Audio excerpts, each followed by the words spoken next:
paper is to call back our attention that the full root of knowledge of whatever scholars we are talking about today are from our own Islamic heritage, from our own Islamic roots. So therefore, it is a wake-up call to all that Muslims should go back into their misplaced identity, into their misplaced knowledge, so that we can reclaim back the leadership of the Islamic Ummah and reclaim back the leadership of the contemporary society. I submit. Thank you. All right. Thank you so much, Dr. Shamsuddin, for responding to those questions. So let us give now an opportunity to Dr. Noor. Please proceed. Thank you very much. In fact, what I have pointed is there should be another research in this endeavor. But jinn is real. It's real as also we are real.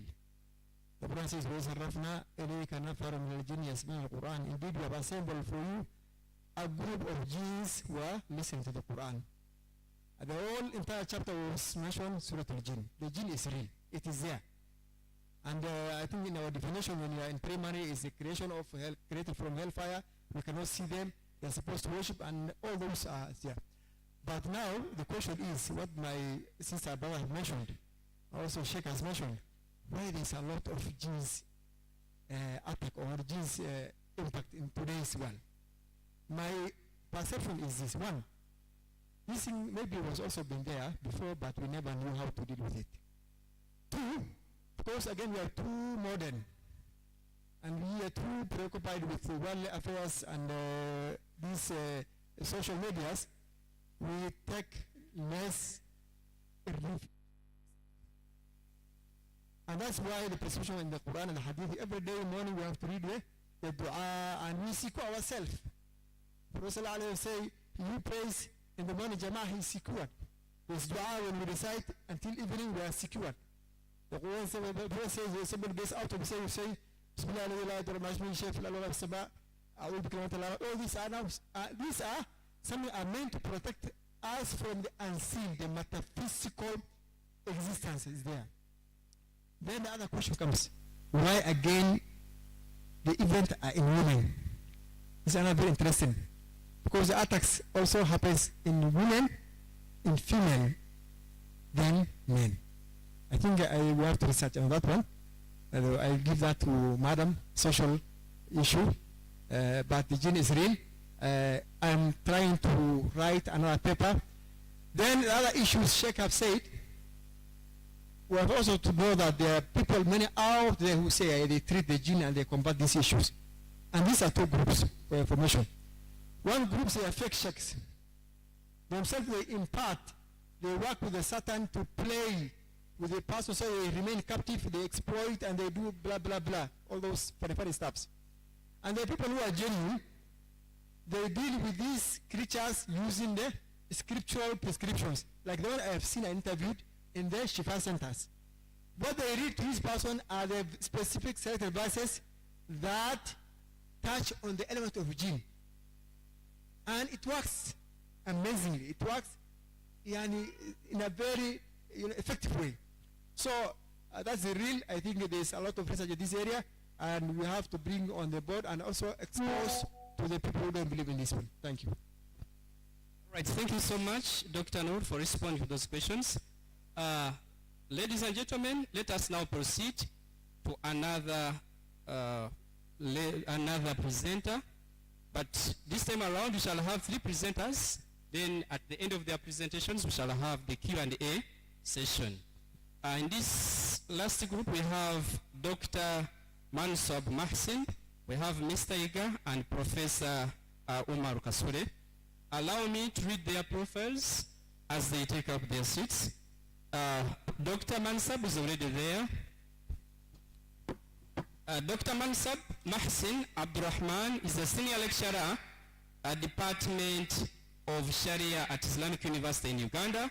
He holds a PhD in Fiqh and Usul al-Fiqh from the International Islamic University Malaysia, a master's in Sharia and Law from the University of Dongola, a bachelor's degree from International University of Africa, and a postgraduate diploma in international relations.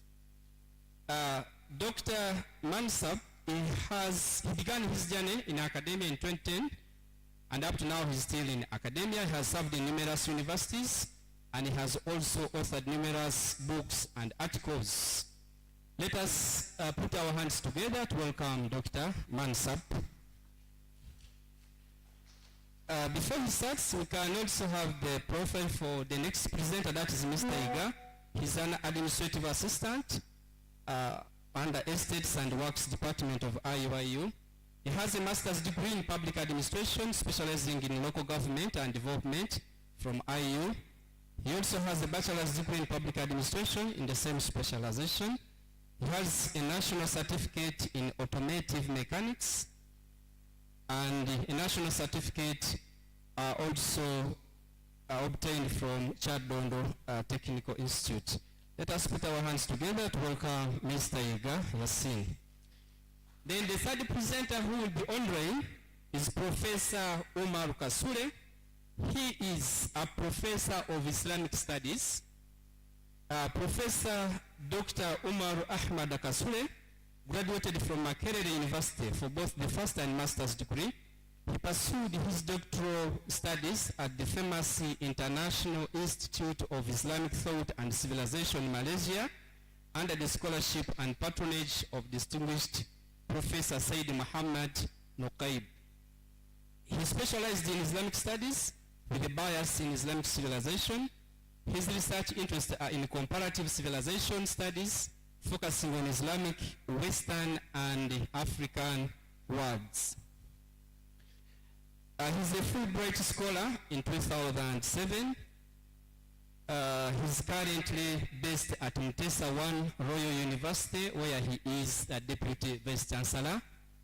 Let us put our hands together to welcome him. The IT team, is he online? All right, so if he's online, let us first start with him because network may do some, may unfavor us. So let us have him, then shall proceed with Dr. Mansab. Please, Professor Kasule, can you hear us?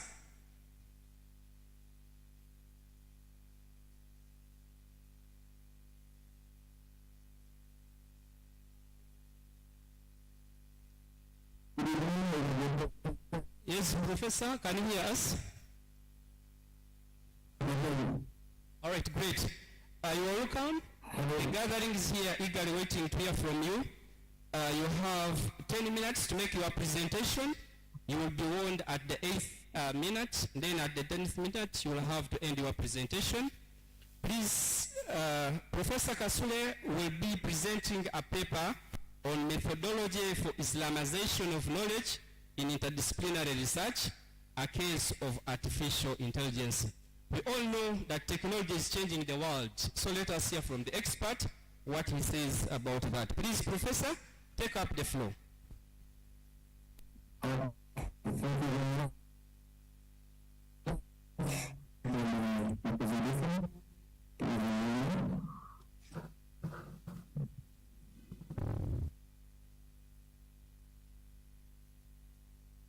Okay, very good.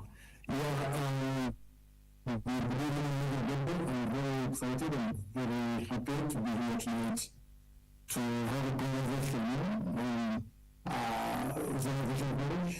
Particularly, I'm interested in artificial intelligence and integrating it, Islamic epistemology and ethics in artificial intelligence. When I said the first draft, I got a feedback from the organizer that I had to revise my topic, and this is the revised version. The presenter will make the back when they have a very difficult topic, but this is the one that I improved and integrated the correction that I was going to do. The reasons, the Ahmad Kasur, and the Deputy Vice Chancellor at the University based in Kenya, Kalaka City. The university for the Kalaka is for the Kalaka as well. Yeah, so I'm glad to be here. Do you hear me well? Am I good enough? Yes, we can hear you. Proceed. You have been taken yourself. Okay. Alright. So I'll go with this idea of the generation of knowledge. Alright? Take away of this appearance here. Then let's get back to showing that.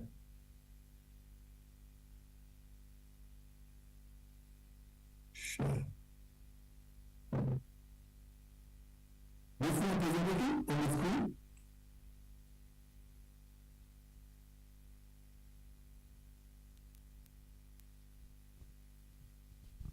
Hello? Please, Professor, you can proceed. We can hear you. You are audible and clear.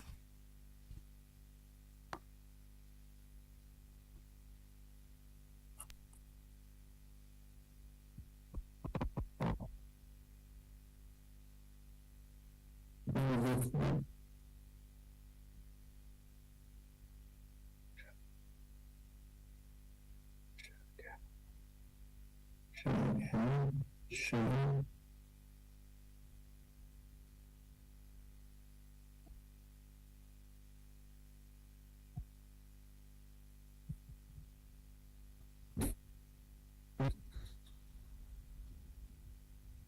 Yes, Professor. Okay, again, integrated strength and ethics. This is a topic presented by me today at this conference. And I want to kick off by just, reminding you about the meaning of Islamization of knowledge. The Islamization of knowledge, okay, is an intellectual and methodological framework that integrates modern interpretation of the Islamic Islam.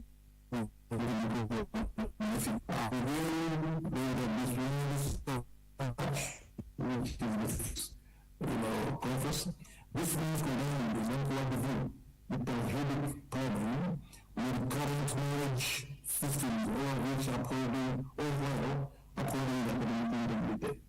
By this project, we know that the existing knowledge can be geared towards the tawhidic or the Islamic perspective of knowledge and the time and the epistemology and the ethics. The Islamic agenda is driven by the firm belief that Islamic principles and values transcend time and space. That's the first principle, right? That is Islamic principles or the Islamic values transcend space. Whether it is today or tomorrow, the other day, the Islamic values remain relevant and very lives. Then we have the Pre-Islamic and post-Islamic periods, whereas in other traditional, especially in West Bank, the Romans still around the Romans, the previous history, the ancient, the classical, the modern, and now in the post-modern time. That's the thing. The relevance of this is to let you know that every timeline every spot in the timeline is marked by a paradigm shift in the Western tradition. Or paradigm shifts and then the values change every other timeline. Whereas in the Islamic tradition, we don't suffer that weakness. We have only the pre-Islamic and the post-Islamic. Meaning, what was relevant in the 7th century Arabia, where the Prophet referred to the Quran and the Sunnah, is equally relevant today. So, nothing becomes obsolete of the Quran and the values of the timeline. Nothing becomes, we don't have any nonsense. We don't have the birth of knowledge. No. Some kind of methods come on and so on and so forth. So that's really modern technology, the modern world, the contemporary world, the values that we live to us in the 7th century to this day remain very, very relevant. And that's what a very important observation to make in respect to the Zionist community. I was somebody will be saying, why do you think Israelites? You know, we do Israelites because in the Western tradition, which is, you know, the Greco-Roman and the, tradition, it becomes, you know, values keep on changing. And that's what has to be underscored. You know,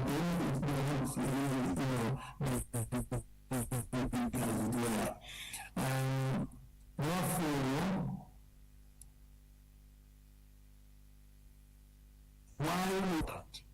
why is it important?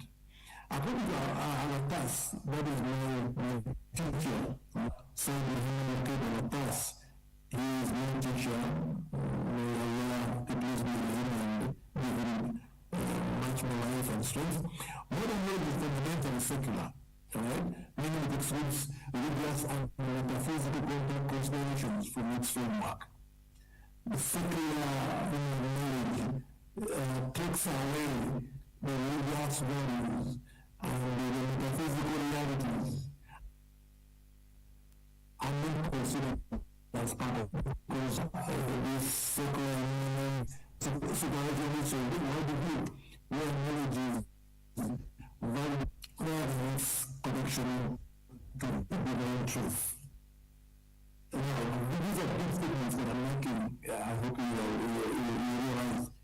So, the wide view of Islam is different. You know, we can't move away from Allah subhanahu wa ta'ala. The environment in which we operate, our beliefs, our speeches, our action, our behavior is all surrounded. It's upon Quran Sunnah. We have got guidance that gives us a blueprint of what it means to live a successful life in this world. So, Sunnah about material utility, it has got a connection to the divine truth. Because ultimately, Allah puts to seek His, to worship Him. He emphasizes that modern emphasizes that modern education lacks adab, which in Islamic tradition refers to the proper discipline, ethics, and hierarchy of knowledge. You know, if you go in the tutorial, you have to learn. It doesn't matter. Come again? Please, I was reminding you about the main. Please proceed. Okay. I think the Professor Abbas emphasizes that modern education lacks adab, which is the Islamic tradition refers to the proper discipline, ethics, and hierarchy of knowledge. You know, we know about the Quran. Once the Quran speaks, for example, the hierarchy of knowledge, once the Quran hits the statement, we don't doubt. No questions about it. Then the second hierarchy is the Sunnah of the Prophet, right? Then under that, we've got the opinions of the scholars, and so on, so forth, up to value and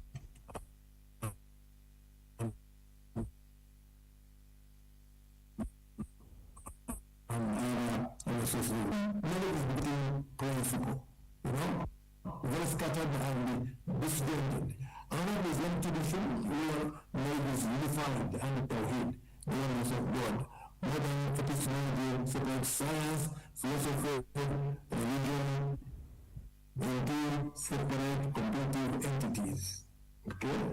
Modern knowledge dismisses metaphysics, reducing reality to only what is empirically verifiable, whereas true knowledge must account for both the material and the spiritual dimensions of existence. When I talk of metaphysics, I employ a world or a discipline that goes beyond what is material, what is exactly the material world. Okay? So, we have books that whereas true knowledge must account for both the material and the spiritual dimensions of existence. We can't say we are only here on the whatever we do here is what matters. There must be spirituality attached to our lives, and that's why we do so many things. You know, we pray for things a day, we fast for the world, we remain patient and you know, behave well towards our parents and so on and so forth. When it comes to artificial intelligence, this refers to the simulation of human intelligence in machines, enabling them to perform tasks that typically require human cognition, such as reasoning, learning, decision-making, perception, and language understanding. You know, the human mind, the human brain has made an invention where machines can be upgraded, can detect, can do, can communicate. You know, they can stop reasoning. You know, they can learn new things. You can teach them when they learn. You know, they can make decisions. They have perception. You know, if you go into ChatGPT, for example, and use a hash language, it can sense that you are being harsh. And if you say thank you very much, it will say, oh, you are such a polite person. And also they do have understanding. These are hitherto non-brain, capabilities that have been endowed in the human mind by mankind. But now machines have been taught, and that's where we say artificial intelligence. Intelligence meaning accurate, they can have a bit of, but of course there is reasonable programming. AI systems that are designed to analyze data, recognize patterns, and make predictions or decisions with a very degrees of autonomy. Okay? AI is a bit of data, algorithms, and machine learning, but this underlying philosophy is often secular and utilitarian. Now, utilitarian here, I mean, this is a major philosophical trend in the Western world, and it varies actually, not what we do today's civilization and today's philosophical understanding.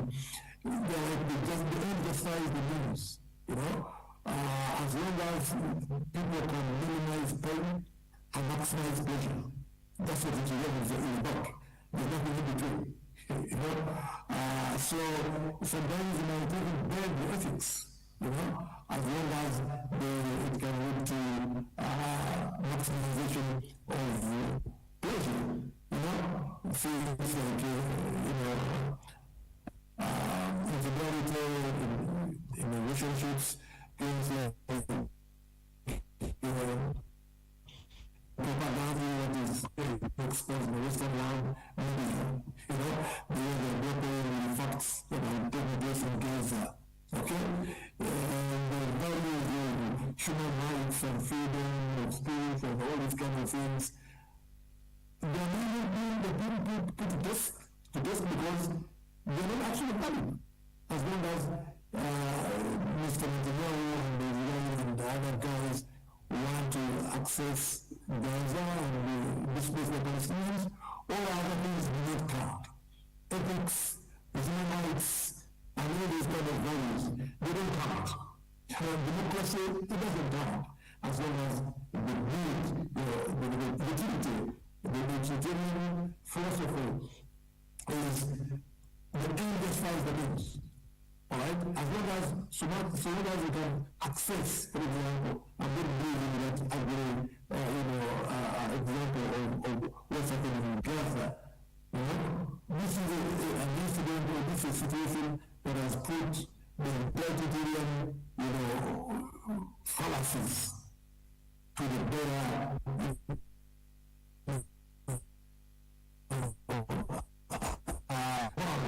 people can see what is happening, right? They don't need to they can learn, as long as somebody wants they may go there. Islamization requires uniform AI's foundational principles. That's where our discussion slowly in AI, what is one of the ways we can do the Islamization of AI. Okay? By integrating the Islamic principles enjoy the same with its economies. All principles of Islamic theology are, first of all, coordinated with the divine.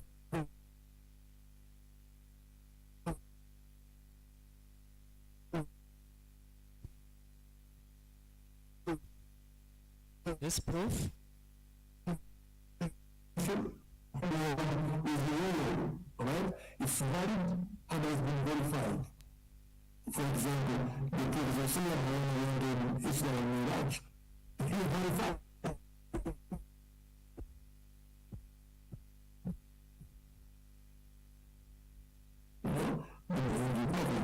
Okay? Commitment to ethical accountability. All human actions are guided by the distinction between right and wrong, guided by the Quran and the Sunnah. Okay? Yeah, it doesn't matter whether you're fighting an enemy that is so vicious and so fierce. We do certain things because they're Muslims, because they are wrong.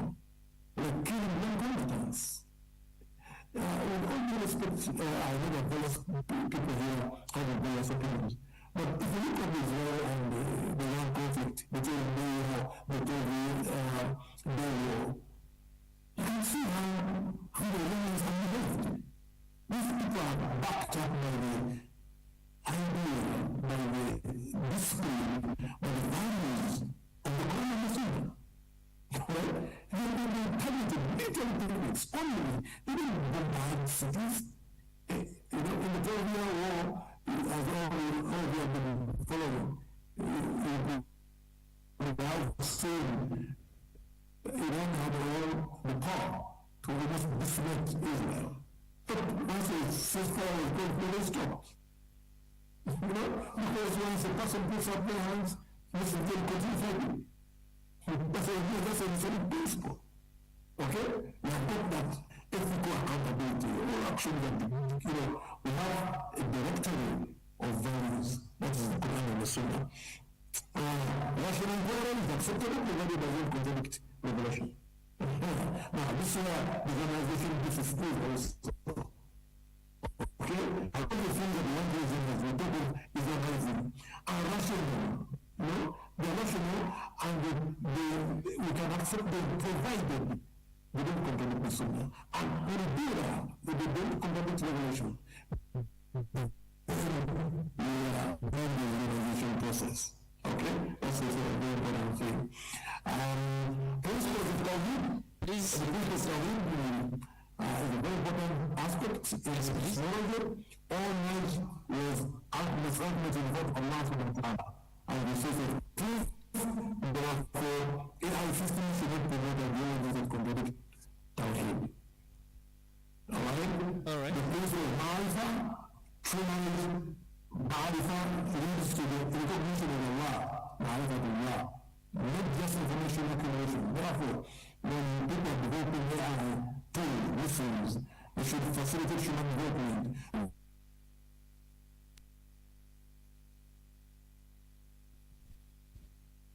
All right.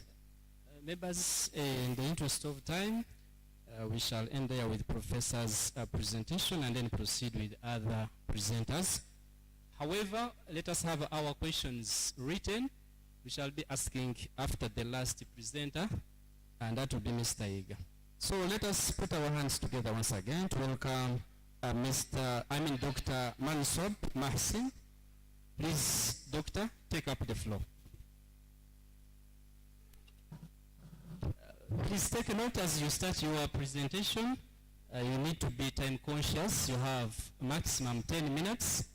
You will be alerted at the 8th minute, and then at the 10th minute you'll be ending your presentation. Please proceed. Bismillahir Rahmanir Rahim. Assalamu alaikum wa rahmatullahi wa barakatuh. First, I would like to thank the organizer of this conference, and may Allah subhanahu wa ta'ala reward them abundantly. My presentation topic is Islamization of economics in the digital finance era, a critical studies of from Sharia perspective.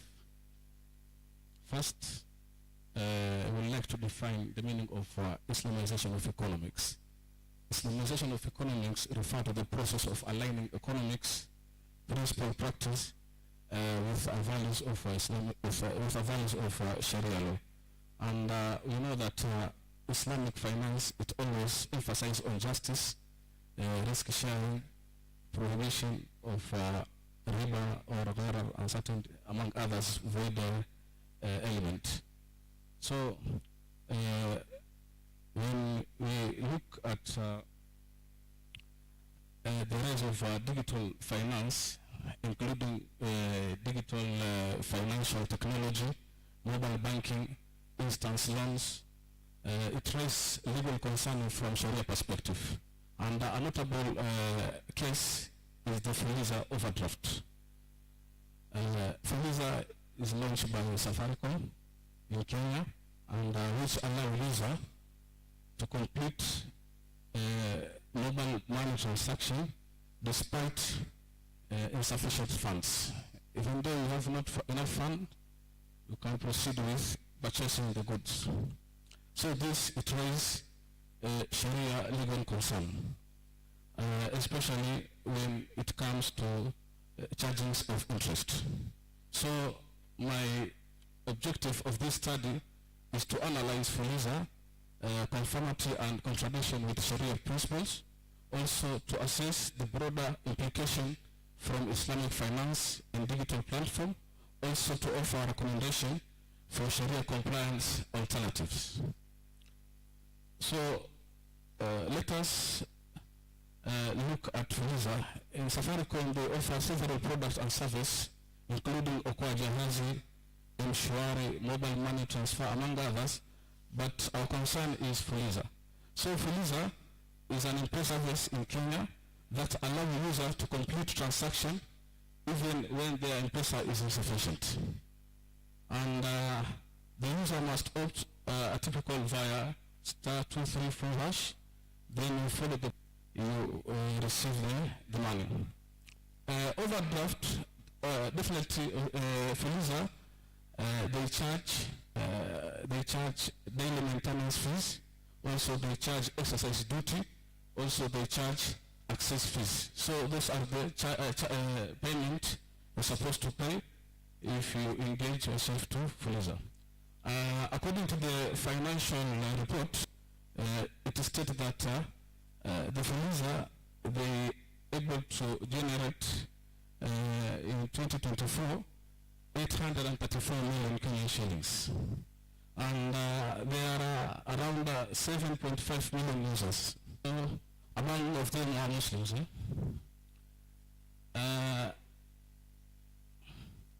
When we look at the charges, Fuliza charges depend on the amount borrowed and the duration of the outstanding. For amount maybe between 101 to 500, there is a period for 3 days. Then the charges is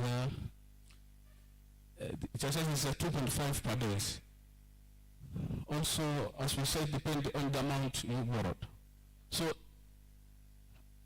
according to Sharia analysis, first we want to define the meaning of riba. Riba refers to any warranted increase over the principal amount in loan contract. So, and we know that there are several ayahs recited here according the condemns of riba. I don't want to repeat again. But in the case of Fuliza, although the service is market and overdraft facility rather than traditional loan, it is imposed a daily maintenance fee, as we said, and access fees also, and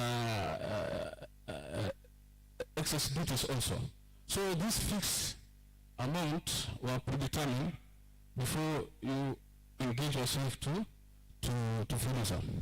So Muslim scholars and Muslim jurists, they examine this kind of transaction, and they say that Fuliza, it is definitely falling under the ribat al-nasi'a. And we know according to the Sharia, كل قرض جر نفعا, every loan that bring about the benefit to the lender is considered as a riba. So what is the Sharia alternative? According to my observation, I found there are 3 Sharia alternatives. Number 1 is a Qard al-Hasan. A Sharia alternative Qard al-Hasan can be developed using the concept of Qard al-Hasan, free interest loan, and then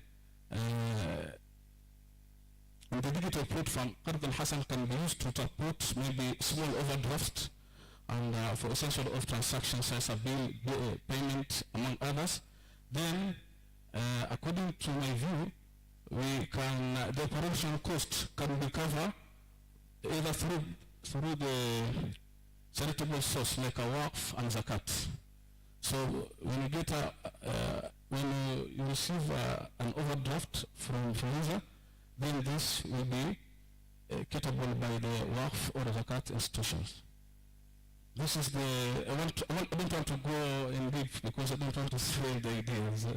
As these models, maybe someone can use to buy to the financial institutions. Number two is murabaha. A murabaha overdraft model. Instead of lending cash to the user, the service provider purchase a specific good or service on behalf of the client and then resell it again as a form of murabaha, agreed markup. Then repay this amount over the defined period without engaging to the riba. So this is another alternative for Sharia law. Another one is the tawarruq. A tawarruq is a critical, but it also can be used to finance. So a tawarruq is a Sharia compliant financing method that can provide a cash without involving interest. It works by having financial institution buy a commodity to the customer, and then the customer they sell based on a profit and deferred payment. Then the customer resell the commodity for immediate cash to a third parties. But some financial institution, they misuse this kind of maybe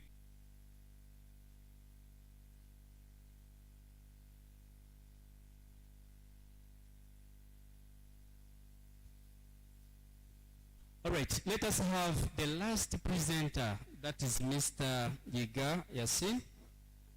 We can warmly welcome him to the podium. Please, Mr. Yiga, take note of the time. You have maximum 10 minutes, but you can present even in 5 minutes. Thank you. Please proceed. Bismillah wa salatu wa salam ala rasulillahi sallallahu alayhi wa sallam. Qala ta'ala inna allaha malaikatahu yusalluna ala nabi ya ayyuhallazina amanu sallu alayhi wa sallimu taslima. Yes, my topic is on transdisciplinary research approaches in knowledge integration within private institutions in Uganda. Yes, you can scroll. The aim of this research is to examine the transdisciplinary approaches. Research is to examine the transdisciplinary approaches using knowledge integration in private institutions.